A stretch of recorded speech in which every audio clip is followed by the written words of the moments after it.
Good morning. It's the 9th of December 2025, and we're seeing a lot now that I saw 4 years ago and shared with my audience 4 years ago about the collapse of the old system.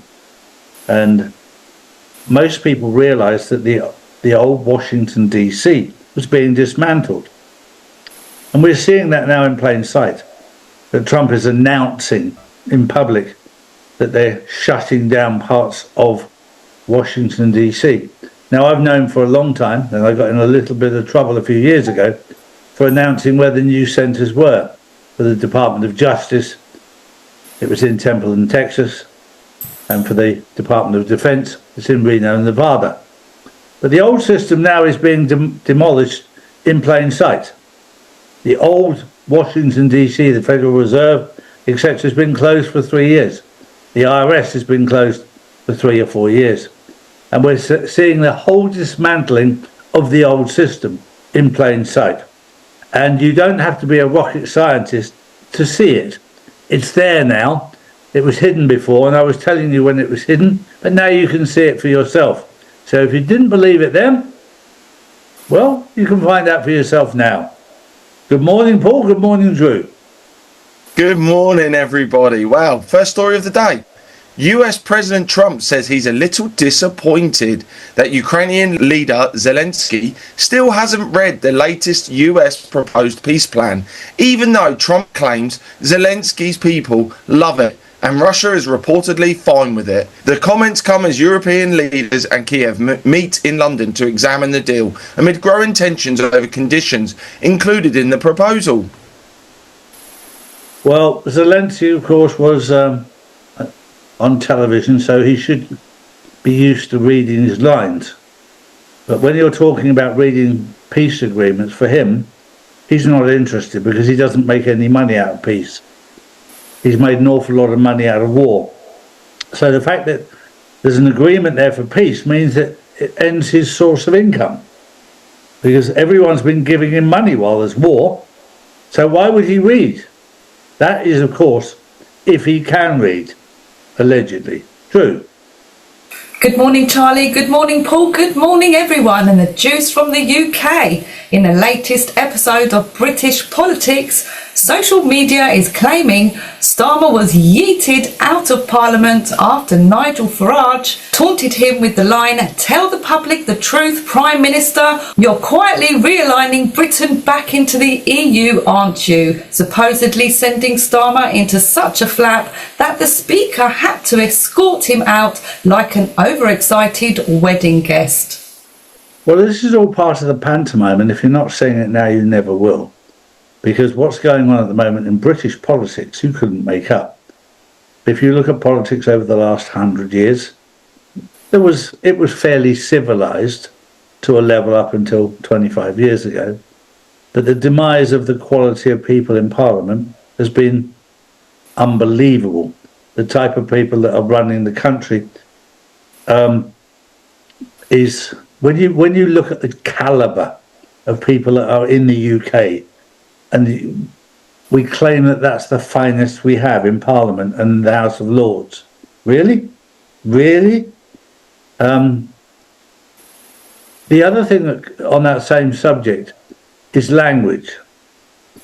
Every single time that Starmer and his government get caught lying, they change the terminology. That we didn't lie, we misspoke. Why don't you call it what it is? We're not stupid. When you lie, you lie. You didn't misspeak, you lied. Paul.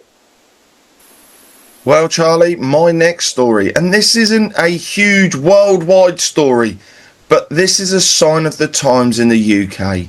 Father Ted creator Graham Linehan says he plans to seek asylum in the US after being arrested by armed police at Heathrow Airport. The 57-year-old comedy writer says he no longer feels safe in Britain following his arrest over controversial tweets.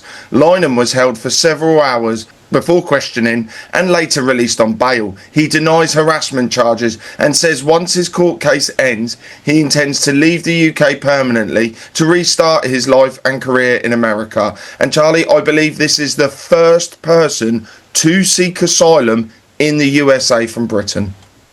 Well, I wouldn't be surprised if Joey Barton will try and do the same. The reality is Paul, I had a conversation with Drew yesterday.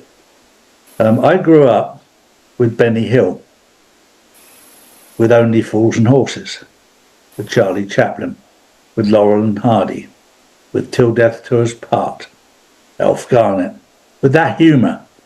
And it was very, very funny. That humour today has disappeared. And that you're not allowed to say what you think because it's all controlled by a certain group of people, allegedly. And it's very, very sad because humour is what makes the world go round. I'm currently in the north of England. There's an old saying up here, there's nought stranger than folk. Actually, what you see in real life up here is funnier than most comedy. You can't make it up. But this new generation is trying to remove it. And that's very, very sad. Because that's what makes us laugh. Drew and I have many conversations because I remind Drew of her father. We say some of the most stupid things, but we say the things that most people think, but don't dare say. And we need to be allowed to say what we think. Because what we think and what we say is what's inside us. It's honesty. Whether you like it or not, I don't care. I don't care. Sticks and stones will break my bones, but words should never hurt me. Sometimes people say things to me that maybe I don't like, but maybe I can take something from it that will benefit me. We need to be more like that. When people say something nasty, I actually am one of the few people that agree with bullying to a level, as long as it's not physical. Because that's what makes you a man, to stand up for yourself. I had to learn to stand up for myself as a young man, and that's what made me who I am today, that I'm not scared of these people. Whereas a lot of this generation are petrified of these people because they have no backbone. Important to say what you think, say what you mean, and mean what you say. True.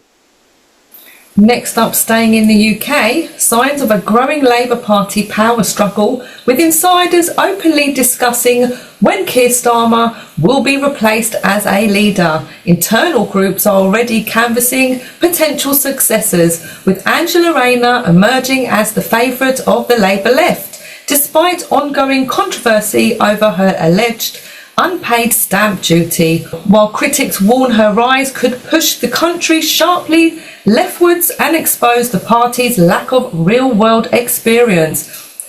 Well, maybe Barack Obama might be taking over, because I've heard that he is running a secret shadow government with Keir Starmer and seeking asylum ahead of a January indictment.